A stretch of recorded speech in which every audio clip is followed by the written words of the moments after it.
Good morning, everyone. Today, the Finance Minister will present an economic snapshot. Now, according to some reports, this year's deficit will be more than $300 billion.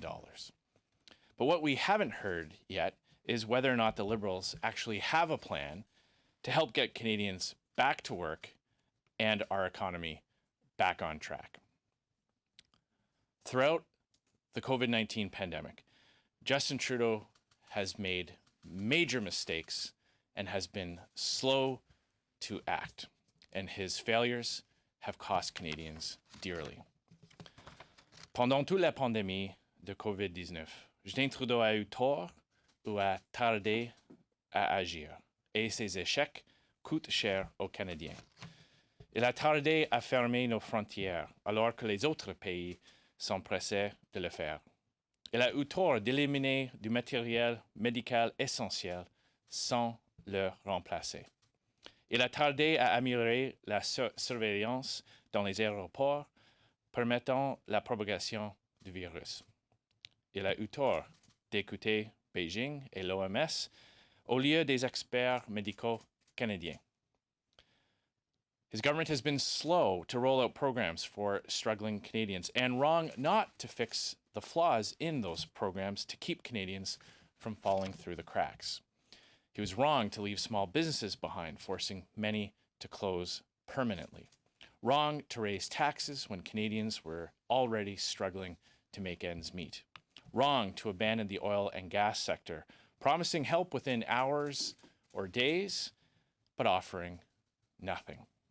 Wrong not to fund the Auditor General's office so that Canadians can see how their tax dollars are being spent.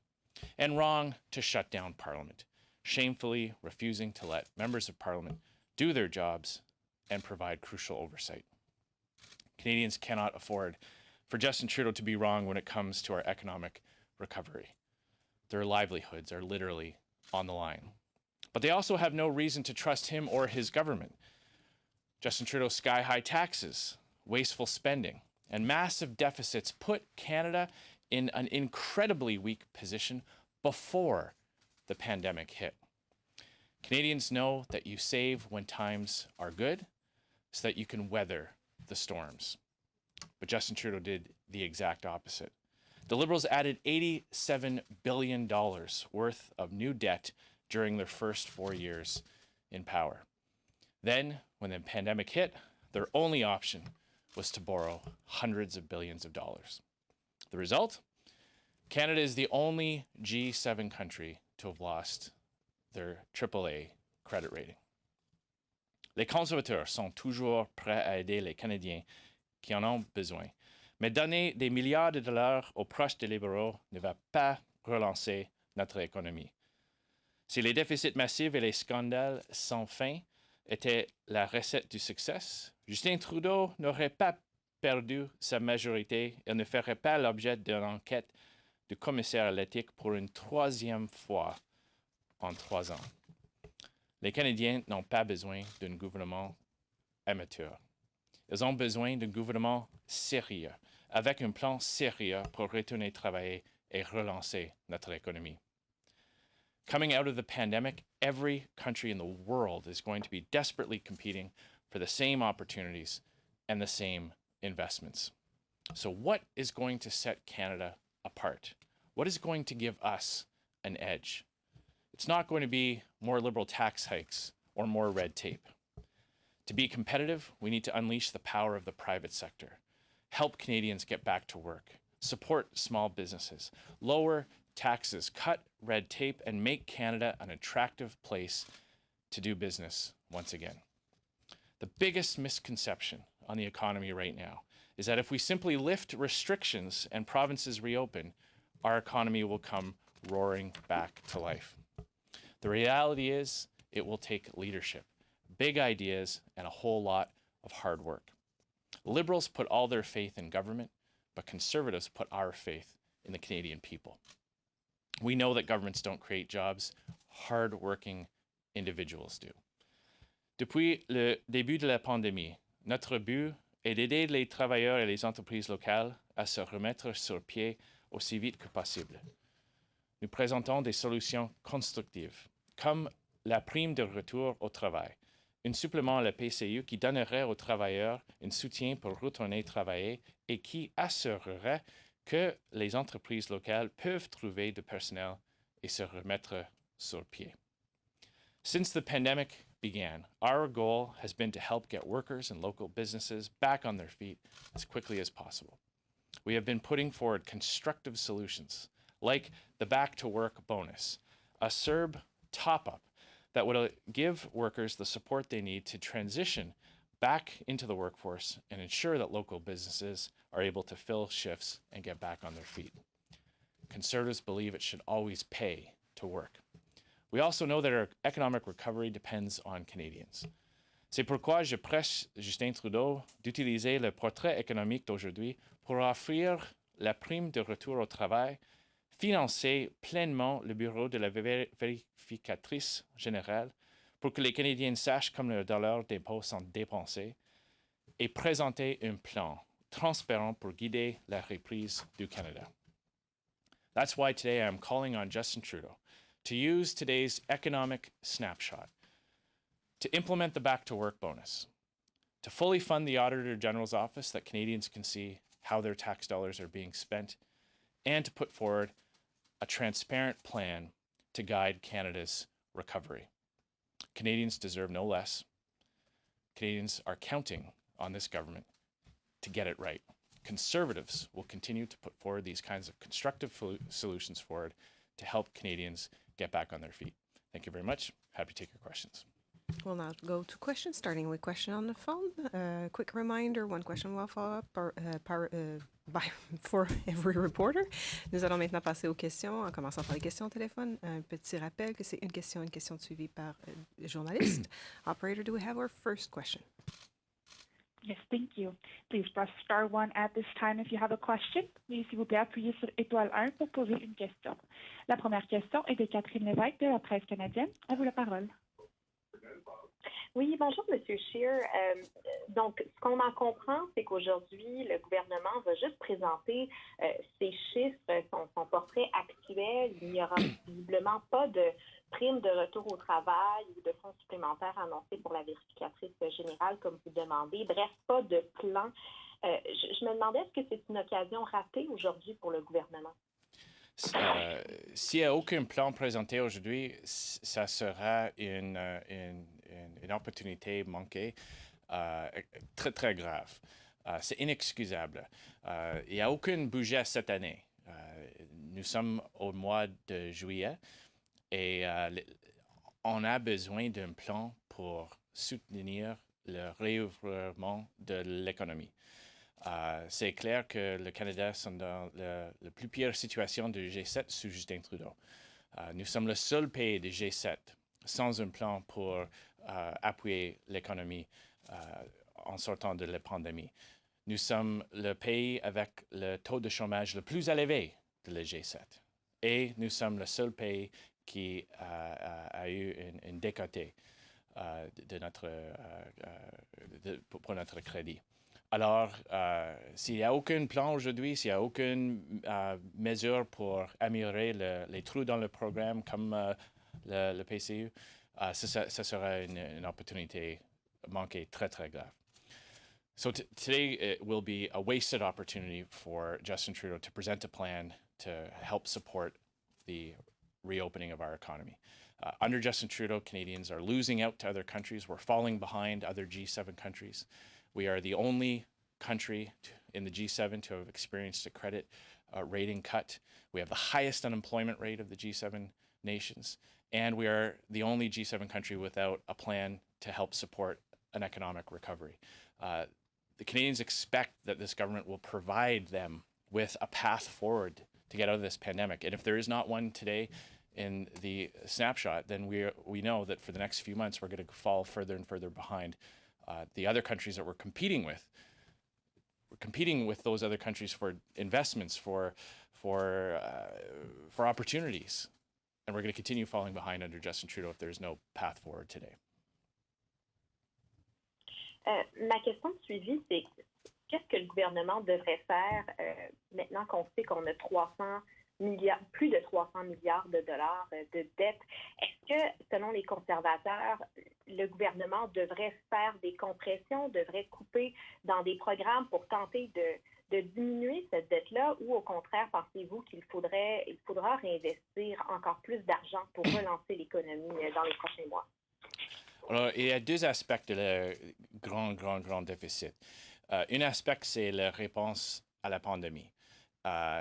Et après la pandémie, quand on sort de la menace de la santé de la pandémie, quand toutes les provinces sont complètement ouvertes, le gouvernement ne va pas avoir besoin de tous les programmes qu'il a créés pour la pandémie. L'autre aspect, c'est les déficits que Justin Trudeau a accumulés pendant les dernières 4 ans.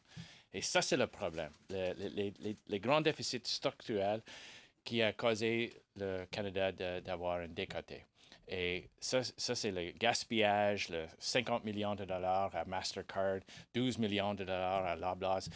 Une banque de l'infrastructure avec 35 milliards de dollars qui n'a pas complété un seul projet. Ça, c'est les exemples de la gaspillage que le gouvernement doit contrôler pour éviter un autre décoté et les autres problèmes économiques.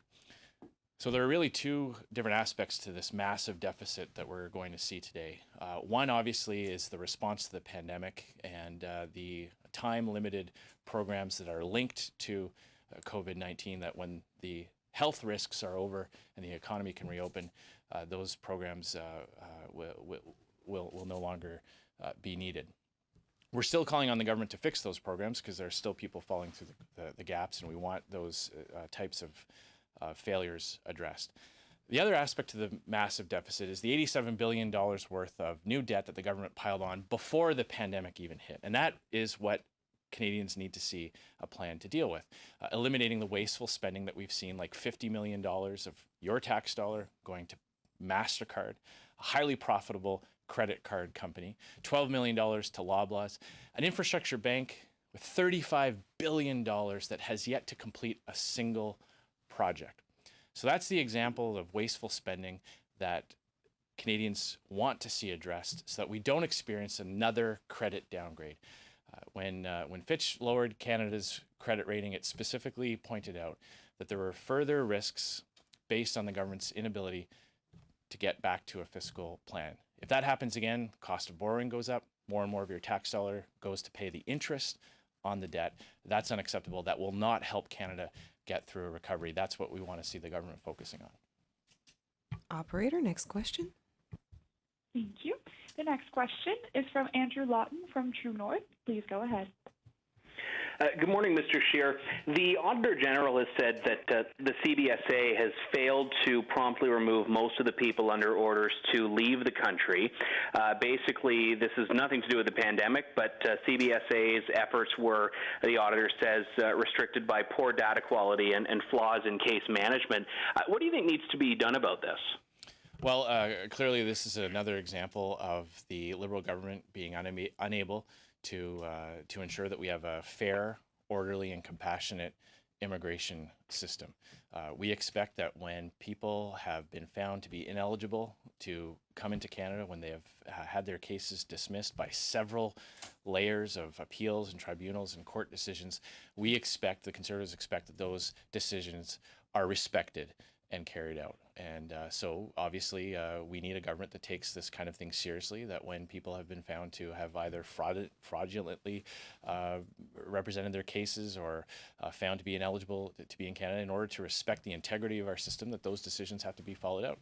So we need a government that takes that seriously and ensures that the data collection is there and that the enforcement mechanisms are there as well.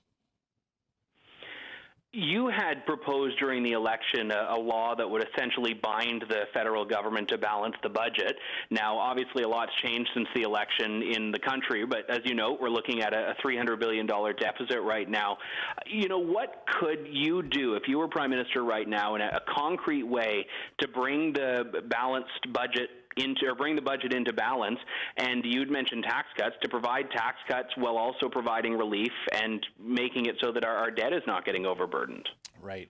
Well, obviously, we're in the final few weeks of a leadership race for the Conservative Party, and the candidates are putting forward their ideas for taking Canada into the next election and beyond to support the recovery and ensure that Canadians have jobs to go back to and can get back on their feet. I believe that the recipe for success for that will be an economy that recognizes the power of the free market, that gets government out of the way, that lowers the red tape burden, that lowers the tax burden, that goes out into the world and competes with that investment that every other country is going to be fighting each other to get, so that we can get jobs and growth back here in Canada. Without that kind of support plan, Canadians are going to lose ground to other countries. We're already seeing it. We're the only G7 country without a recovery plan. We have the highest unemployment rate of every G7 country. We're the only G7 country to have experienced a credit down rate. That is Justin Trudeau's losing record during this pandemic. And Canadians want to see a winning record. They want to see a recipe for success. And I know that's what the Conservative Party will be putting forward as we prepare the work for the next election. Operator, next question. There are no further questions at this time. We'll now take questions from the room. Nous allons maintenant prendre les questions de la salle. Hi, it's Annie Bergeron-Oliver with CTV National News.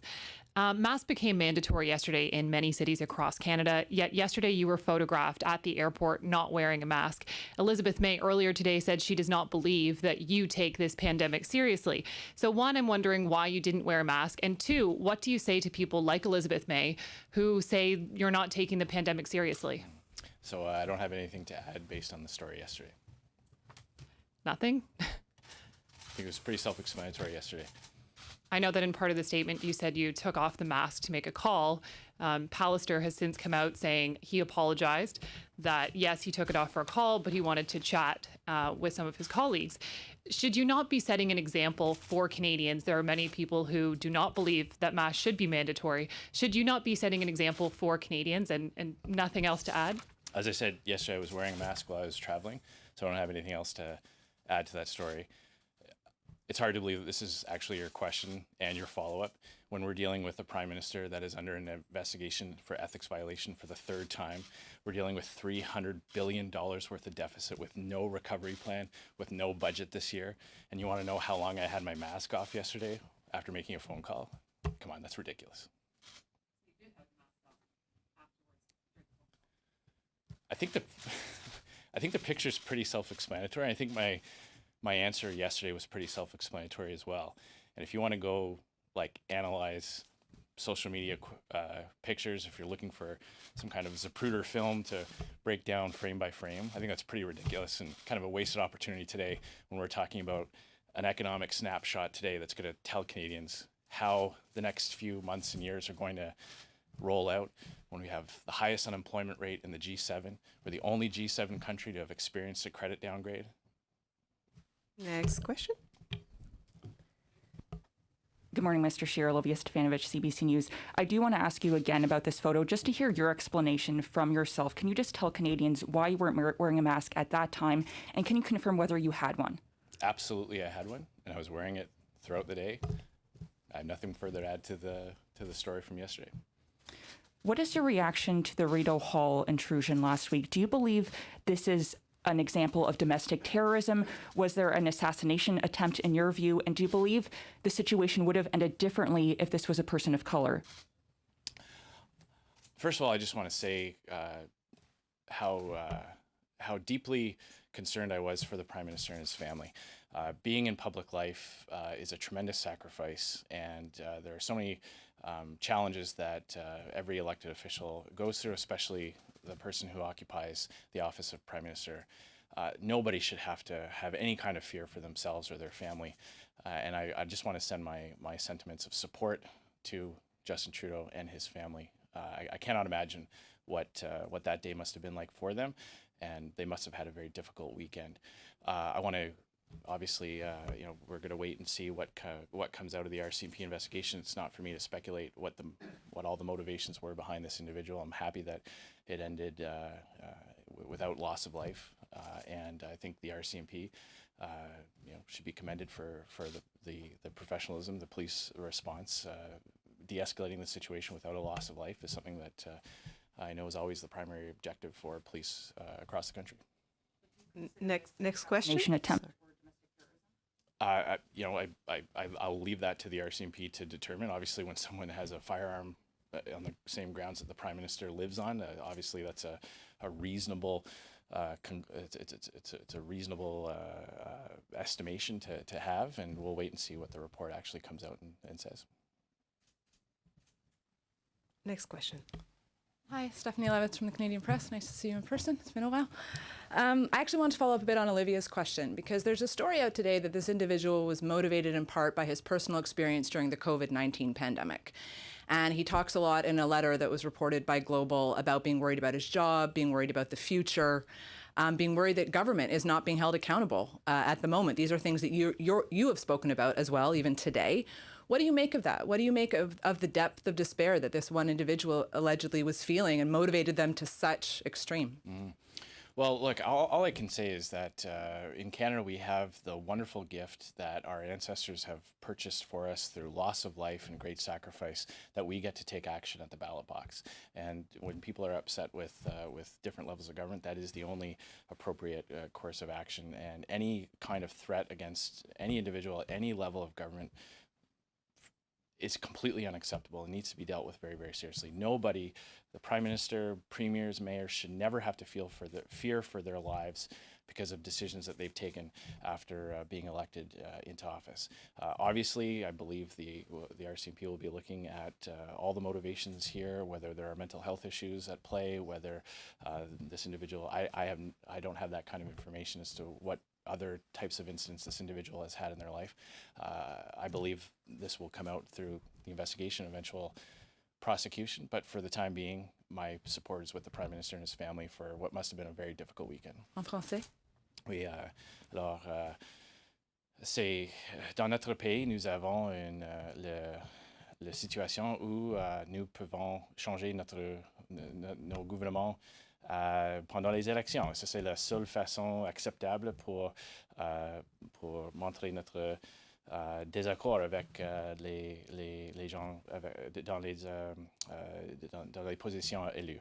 Et mon pensée et mon appui avec le Premier ministre et sa famille, ça certainement a été une difficile fin de semaine.